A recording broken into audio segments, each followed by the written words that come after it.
आइए चर्चा की शुरुआत करते हैं। सुधांशु त्रिवेदी जी, आप ही से शुरू करते हैं। अब सवाल है कि ये आरोप आप पर लगेगा, आप भगवान राम के मुद्दे पर उठाएंगे या बाबरी मस्जिद जो हुमायूं कबीर बनवा रहे हैं?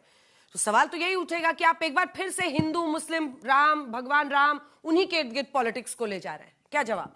अंजना जी, बड़ी आश्चर्य की बात है। बाबरी मस्जिद वो बनाएंगे, वो भी बंगाल में जहां तक बाबर पहुंचा ही नहीं था। और शायद बहुतों को यह भी नहीं पता होगा कि बाबर 1527 में आया, 1530 में मर गया, 2.5 साल में। उससे ज्यादा जनता पार्टी के परिवार ने राज किया है भारत के ऊपर। मगर 16वीं शताब्दी के उस 2.5 साल के ऊपर बंगाल में मस्जिद बन रही, हिंदू मुस्लिम हम कर रहे हैं। अब सुनिए दूसरी बात, ममता बनर्जी जी ने कहा था, याद करिए जब रामनवमी रमजान के महीने में पड़ी थी, कि मुस्लिम रमजान के महीने में कोई गलत काम नहीं करता, हिंदू रामनवमी में ध्यान रखें। जबकि वो भूल गई कि 16 अगस्त 1946 रमजान का 17वां रोजा था, डायरेक्ट एक्शन डे जिस दिन हुआ था। अब आइए, इतना ही नहीं, एक फरहाद हाकिम है नेता उनके, ये स्ट्रक्चर्ड है, जिन्होंने वो बड़े फेमस, जिनके लिए पाकिस्तानी जर्नलिस्ट ने लिखा था, उन्होंने कहा देखिए हमारी कॉन्स्टिट्यूंसी मिनी पाकिस्तान है, जो ओपनली बोल चुके हैं कि हिंदू में पैदा होना दुर्भाग्य की बात है और वो चाहते हैं कि मुसलमान होना चाहिए। और उन्होंने बोला उर्दू जो है भाषा होनी चाहिए बंगाल में, और हैसियत नहीं किसी की टीएमसी वाला कोई बोल दे। और सिर्फ इतना नहीं है, इरेडिकेशन ऑफ सनातन धर्म, ये सब बोला गया है। देखिए मदन मित्रा ने जो बोला है उसकी आप गहराई समझिए। ये कह रहे हैं भगवान राम मुसलमान ना, ये तो तय मान लीजिए पक्का कि अगर 1-2 चुनाव और रह गई इनकी सरकार, तो उसके बाद अगली पीढ़ी में मुर्शिदाबाद, मालदा, 24 परगना, उन इलाकों में सब के सब मुसलमान हो जाएंगे। जो बांग्लादेश में हो रहा वो दिखेगा, जो कश्मीर में हुआ था रलिफ कलिफ जलिफ, यानी या तो कन्वर्ट हो जाओ या कट जाओ या भाग जाओ, यही होने वाला है। और मैं फिर इसमें एक और बात, मदन मित्रा कह रहे हैं कि हमने तो चैलेंज किया बीजेपी को, चैलेंज अभी उनको बता रहा हूं। और मैं कहना चाहता हूं भाई साहब, भगवान राम के भजन को तो आधा मुसलमान कर ही दिया था आजादी के समय। उसके बाद आगे बढ़ते हुए क्या, रघुपति राघव राजा राम, सुंदर विग्रह मेघा श्याम, गंगा तुलसी शालिग्राम, भक्त गिरीश्वर सीता राम, भगत जनी प्रिय राजा राम। उसमें ईश्वर अल्लाह तेरो नाम हो गए थे। आधा मुसलमान भजन को कर दिया, उसके बाद भी क्या शांति आई? नहीं। उसके बाद 67 के सूरत से लेके 87 के मेरठ तक, मुरादाबाद तक, भिवंडी तक कितने दंगे हुए, शांति आ गई। उसके बाद कश्मीर हुआ, शांति आ गई? नहीं आई। उसके बाद कश्मीर घाटी खाली हो गई, फिर शांति नहीं आई। धुबरी बरपेटा करीमगंज असम में शांति आ गई भागने के बाद। मालदा और मल्लापुरम से भागे, शांति आ गई उसके बाद ना। वो क्यों नहीं आई? क्योंकि जब तक, और आप देखिए ताकत ये होती है कि लालू प्रसाद यादव से मुहर्रम के ताजिए पे पूजा करवा दी, मदन मित्रा से मुसलमान कहला दिया, ममता बनर्जी से यह कहलवा दिया, रेवंत रेड्डी ने कहा कांग्रेस मतलब मुसलमान, मुसलमान मतलब कांग्रेस। यह होती है ताकत यूनिटी की। संख्या से कुछ नहीं होता है। क्योंकि जब यह देश विभाजित हुआ, उस समय इस देश के 2 टुकड़े, पाकिस्तान और बांग्लादेश में हिंदुओं से घृणा पढ़ाई गई, और हिंदुस्तान में उससे ज्यादा हिंदुओं से घृणा पढ़ाई गई, पाठ्यक्रम में पढ़ाई गई।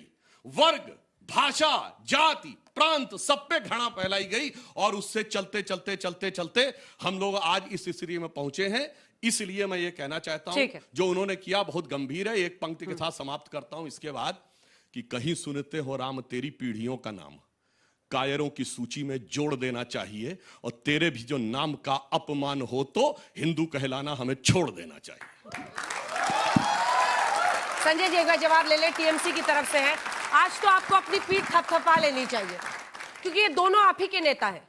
पहले बीजेपी से रिश्ता था हुमायूं कबीर का, लेकिन अभी आप ही के टीएमसी के नेता थे हुमायूं कबीर। मुर्शिदाबाद में, मतलब अयोध्या में नहीं बनाना था ना, कोई पैसा हुआ, 5 करोड़ 34 लाख रुपए आया, मुर्शिदाबाद में बाबरी मस्जिद बनाना है।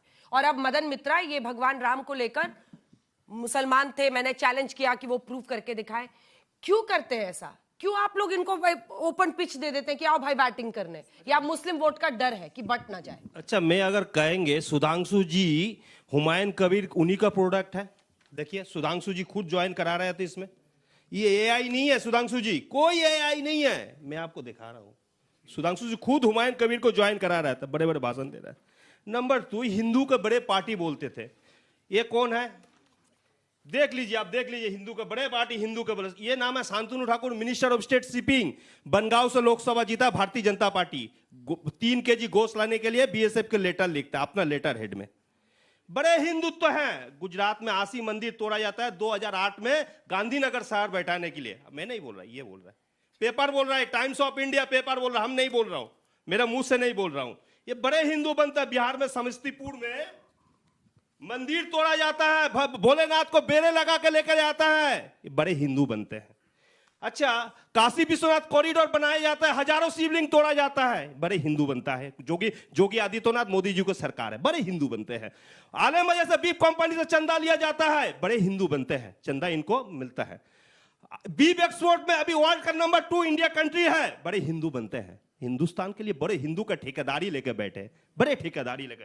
इसके पार्टी में घुसपैठिया भी आज के तारीख में एमएलए बनता है। बनगा का सांसद जो है ना, उसका नाम सपन मजूमदार, 2023 तक उसने वहां का ये था। ये देखिए, मैं आपको पहले भी प्रूफ देखा है, अभी भी प्रूफ दिखाता हूं। मैं प्रूफ का साथ में लेकर चलता हूं कि आप लोग नहीं बोल पाए, आपको मेरे पास प्रूफ नहीं है। ठीक है, मैं आपको दिखाना चाहता हूं एक एक करके। ये बड़े हिंदू दिखाते हैं। ठीक है, ये देखिए सपन मजूमदार, ये बंगला लिखता है। कौन लिखता है? बांग्लादेश का, जहां से शेख हसीना चुनाव जीतते हैं। जगह का नाम है क्या मालूम है आपको? गोपालगंज। वहां का मतलब जो जिला परिषद का भी लिखता है। ये 2023 तक मेरा वोटर था सपन मजूमदार, बाप का नाम संतोष मजूमदार है। और 2021 में 2001 ये बनगांव से ये भारतीय जनता पार्टी को एमएलए होता है। अरे तो आपने काहे ले लिया?